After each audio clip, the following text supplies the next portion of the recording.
Students, welcome to the chemistry class.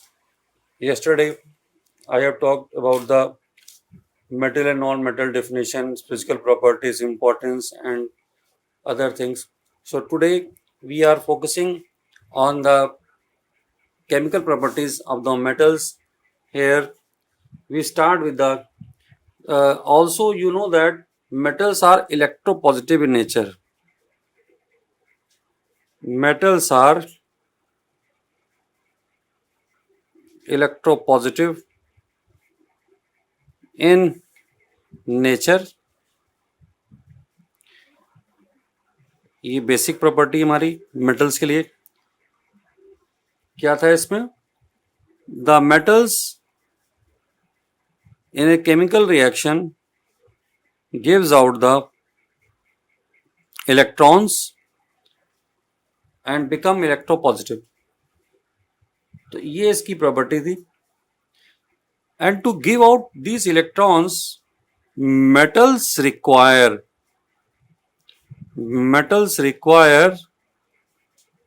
small amount of heat or energy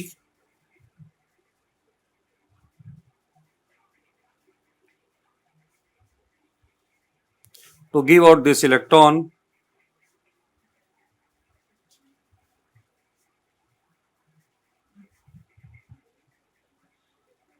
which is known as ionization energy.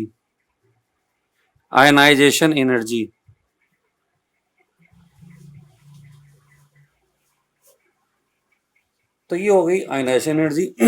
Now we start with the properties. Number 1, the reaction with oxygen. The reaction with oxygen. In general, we can write metal plus oxygen gives out metal oxide.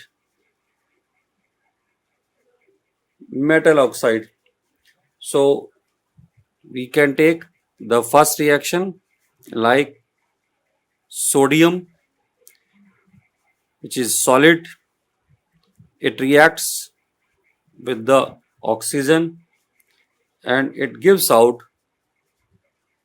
the sodium oxide, which is also solid. This is sodium metal.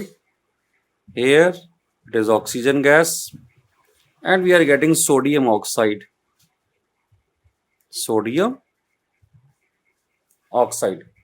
Okay. अब ये जो oxides बन रहे हैं, हमें next question इसमें पूछा जाता है कि ऑक्साइड्स का नेचर क्या है। नेचर हमको देखना होता है। तो बोलते हैं oxides of the metal are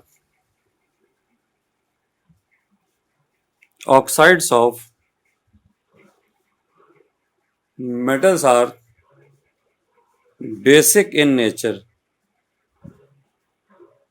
They are basic in nature. अब ये बेसिक इन नेचर जो हम बोल रहे हैं, इसको कंफर्म करने के लिए हम क्या करते हैं? If we add some water here, you get NaOH. Aqueous solution ये है इसका। तो NaOH हमारा क्या है? Sodium hydroxide.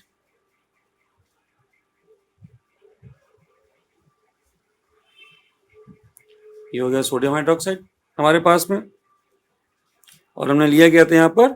Sodium oxide. अब हम फर्दर बात करते हैं कुछ और एलिमेंट्स की, जैसे मैग्नीशियम की।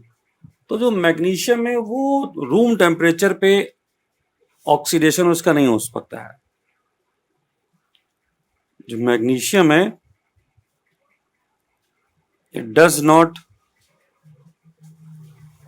Oxidise at room temperature. क्या करना होगा? कुछ हीट देनी पड़ेगी। We have to give some heat देंगे और अब हमको मैग्नीशियम ऑक्साइड यहां पर मिल जाएगा। अब इसके बाद भी बहुत इंपॉर्टेंट रिएक्शन हम लोग स्टडी करेंगे आयरन के लिए। आयरन के साथ में क्या है, जो आयरन है हमारा वो तो टेम्परेचर अगर हम बढ़ा भी देते हैं तभी भी नहीं रिएक्ट करता है। Iron does not burn even on strong heating। Strong heating में भी ये बर्न नहीं करता है आयरन, लेकिन अगर मॉइस्चर वहां पे अगर प्रेजेंट हो तो ये ऑक्सीडेशन हो जाता है। But in the presence of moisture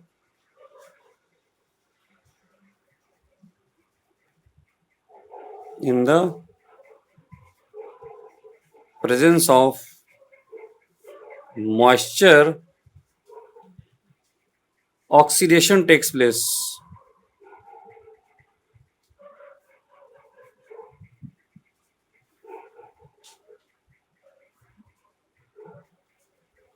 तो यहां कैसे हो रहा है ये देखिए, रिएक्शन कैसे है इसकी। Fe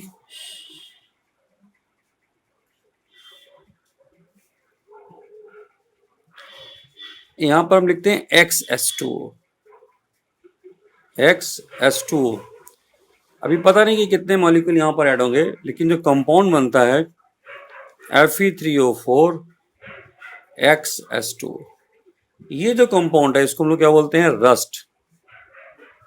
आपने देखा होगा कि आपके घर की छत के ऊपर जो भी आयरन की शीट्स रखी हुई हैं वो अगर जो है काफ़ी दिन तक पड़ी रहे तो हम देखते हैं कि कोई हम एक्स्ट्रा, जबकि वहाँ पर कोई हीटिंग नहीं करते हैं, सिंपल सनलाइट है या जो नॉर्मल टेम्परेचर है एटमॉस्फेयर का, वाटर की प्रेजेंस में रस्टिंग हो जाती है और यानी कि ऑक्सीडेशन हो जाता है वहाँ पर सॉरेन का।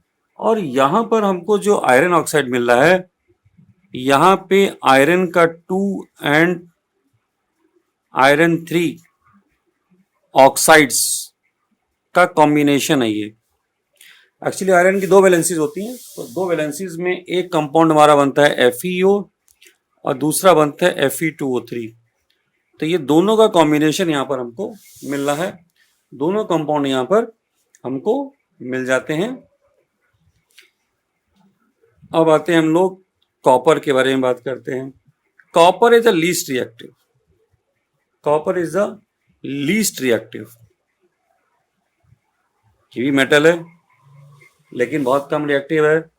ये ऑक्सीडेशन कराने के लिए बहुत लंबे समय तक हमको इसको हीटअप करना पड़ता है। हेयर प्रोलॉन्ग्ड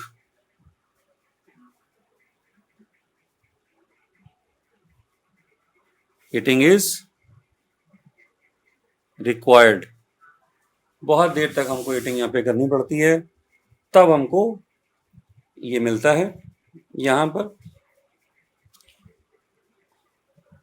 ऑक्सीडेशन मिलता है हमें, तब कॉपर है सॉलिड, ऑक्सीजन से रिएक्शन किया, यहाँ पे हम हीटिंग कर रहे हैं, लंबी हीटिंग करेंगे, then you get the copper oxide. Balance कर लेंगे इसको।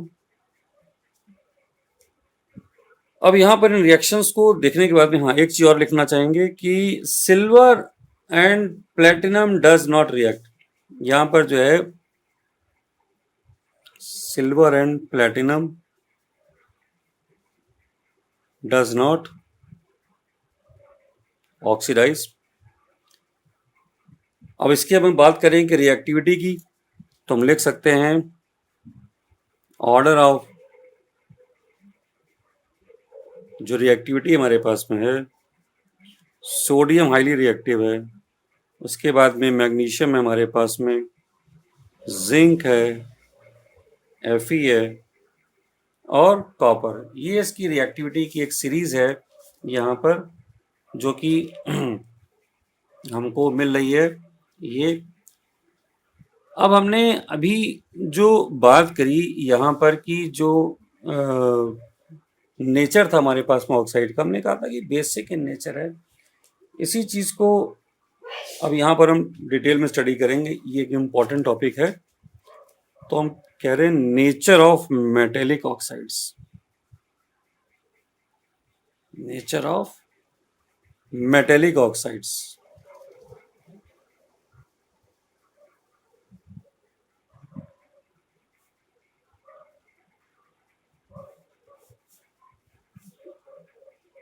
एक इम्पॉर्टेंट टॉपिक है, क्वेश्चन बनते हैं इस पे। तो जो नेचर ऑफ मेटेलिक ऑक्साइड्स है, तो हम यहाँ पर ये देखते हैं कि मेटल ऑक्साइड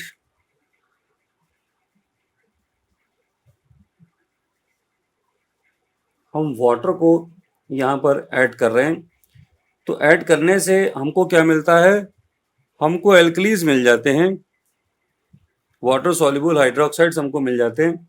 यहाँ पर हम बोलेंगे oxides of sodium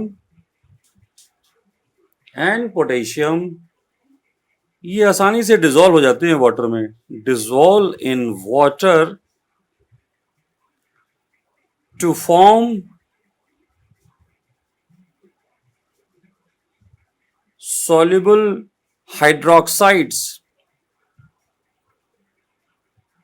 water soluble hydroxides यहां पर हमको मिलते हैं, जिसको कि हम लोग क्या बोलते हैं, एल्कलीज बोलते हैं।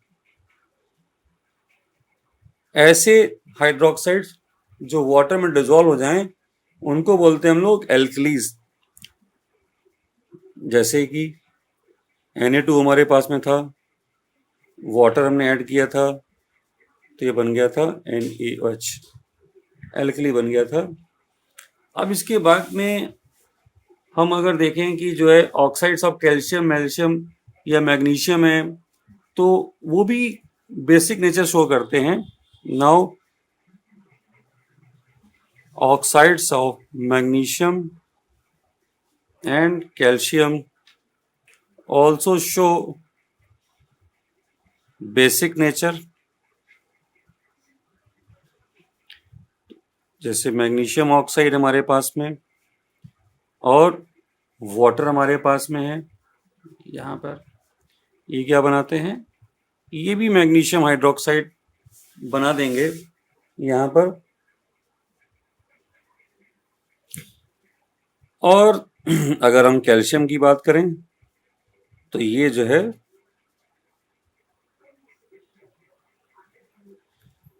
Now will talk about the aluminium and zinc. Aluminium zinc के साथ में क्या है, oxides of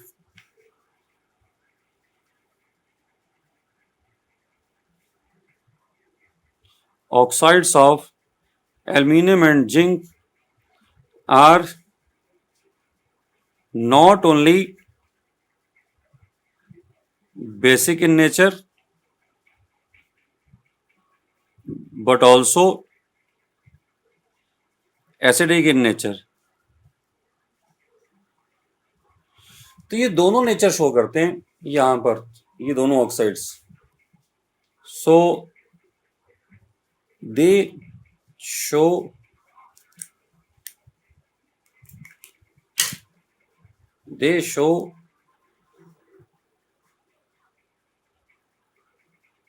both the natures।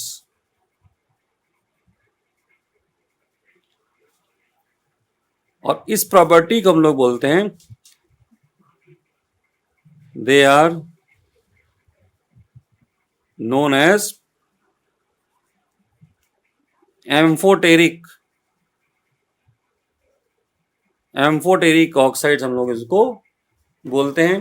तो एम्फोटेरिक ऑक्साइड्स हमारे, या एम्फोटेरिक नेचर इनका, ये वो हैं कि जो एसिडिक और बेसिक कैरेक्टर दोनों शो कर रहे हैं। आइए देखते हैं कुछ रिएक्शंस इन दोनों की कि किस तरह से ये शो करते हैं।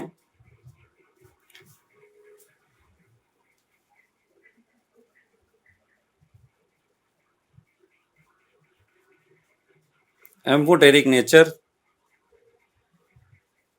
ऑफ, हम यहां देखने जा रहे हैं amphoteric nature of aluminium and zinc oxide. तो first we take the Al2O3, हमने Al2O3 को यहां कंसीडर किया है, और Al2O3 के रिएक्शन हम कराएंगे HCl से। HCl क्या है? ये है एसिड, हाइड्रोक्लोरिक एसिड है ये, and we are getting AlCl3, हमको मिल रहा है AlCl3, और क्या मिल रहा है? वाटर यहां पे मिल रहा है। AlCl3 इज द सॉल्ट, और यहां क्या मिल रहा है? Water. And we know that in any reaction, if we are getting salt and water, and on the other side, reactant sides, we are having acid, definitely it is only possible कि जब ये base हो, यानी ये जो हमारा मैंने यहां पर कंपाउंड लिखा है, ये अगर बेसिक नेचर होगा तो ये एक तरह की इक्वेशन हमारे पास में, हमने इसको पढ़ रखा है कि base plus acid gives out the salt and water, salt और वाटर ही हमको देते हैं। तो इसी चीज को जो है अब यहां हमने कैसे प्रूव किया है कि हमें सॉल्ट और वाटर मिल रहा है, और एक कंपाउंड यहां पे मेरे पास में एसिड था, इसका मतलब है कि दूसरा कंपाउंड जो है वो बेस ही होना चाहिए। तो हेयर यहां पर जो है we have the basic nature, यहां पे इसका बेसिक नेचर ऐड कर रहा है। इसी तरह से अगर Al2O3 रिएक्शन करता है सोडियम हाइड्रोक्साइड के साथ में, NaOH के साथ में रिएक्शन ही हो रही है, तो हमको मिलता है sodium aluminate, NaAlO2 plus water. ये भी सॉल्ट है, कॉम्प्लेक्स सॉल्ट है, इसको बोलते हैं सोडियम एल्यूमिनेट, इसको बोलते हैं सोडियम एल्यूमिनेट। सो इस सोडियम एल्यूमिनेट में ये हमको मिला यहां पर सोडियम एल्यूमिनेट, ठीक है। Again you are having your water and salt, और हमने यहां पे सिलेक्ट किया था बेस को, तो ऑब्वियसली ये जो कंपाउंड है अब यहां एसिड की तरह बिहेव कर रहा है। So from these two reactions we see that कि पहली रिएक्शन में ये बेस की तरह बिहेव कर रहा था, दूसरी रिएक्शन में ये एसिड की तरह बिहेव कर रहा है, तो इसका मतलब ये हो गया एम्फोटेरिक नेचर, दोनों नेचर शो कर रहा है। सेम चीज हमको मिलती है जिंक के केस में। ये दोनों रिएक्शन आपको याद करनी है बहुत अच्छे से। जिंक ऑक्साइड भी सॉलिड है, ये भी हमने यहाँ पर सॉलिड ही लिया था, ये सब सॉलिड है, और यहाँ पर ये HCl के साथ में जब रिएक्शन करता है तो जिंक क्लोराइड बनाता है प्लस वाटर बनाता है, तो ये सॉल्ट है और ये वाटर है, ये एसिड है, तभी यहाँ पर ये बेसिक इन नेचर शो करेगा। यहाँ पर यही जिंक ऑक्साइड जब NaOH के साथ में रिएक्शन करेगा, then we are having sodium zincate Na2ZnO2 and water, ये सॉल्ट है, इसको हम लोग बोलते हैं सोडियम जिंकेट, इसको बोल रहे हैं सोडियम जिंकेट हम। तो ये एम्फोटेरिक नेचर हमारा हो गया। अब इसके बाद में हम को बात करनी है कि मेटल वाटर के साथ में कैसे रिएक्शन करते हैं। देखिए अभी तक जितना हमने स्टडी किया सब ऑक्साइड्स के बारे में था। मेटल प्लस वाटर की जो रिएक्शन है ये हमको देती है मेटल हाइड्रोक्साइड्स, हमको यहाँ मिलते हैं अब इसमें हम देख सकते हैं, अगर सोडियम की रिएक्शन हम करवाते हैं वाटर के साथ में, तो मुझे यहाँ पर मिलेगा NaOH और हाइड्रोजन गैस। ये जो रिएक्शन है बहुत फास्ट रिएक्शन होती है और एक्सोथर्मिक रिएक्शन होती है। इट इज ए, ये जो है रिएक्शन हमारी फास्ट रिएक्शन है। ये विग्रसली रिएक्शन हमको हो रही है, ये कर रहे हैं हम लोग। और इस रिएक्शन के बाद में अगर हम बात देखें कैल्शियम के लिए, तो कैल्शियम भी हमारी इसी तरह की रिएक्शन शो करता है, लेकिन ये इतनी फास्ट नहीं होगी जैसी कि पिछली रिएक्शन थी। ये नॉर्मल रिएक्शन है, यहाँ रूम टेम्परेचर पे हो रही है ये वाली रिएक्शंस। तो जैसे जैसे हम नीचे जाएंगे, आगे आगे बढ़ेंगे इसमें, तो एल्युमिनियम के साथ में अगर हम देखना चाहते हैं तो फिर ये रिएक्शन हमको Al2O3 मिल जाएगी और हाइड्रोजन मिल जाएगी। आयरन के साथ भी रिएक्शन हमको यहाँ पे मिल जाएगी।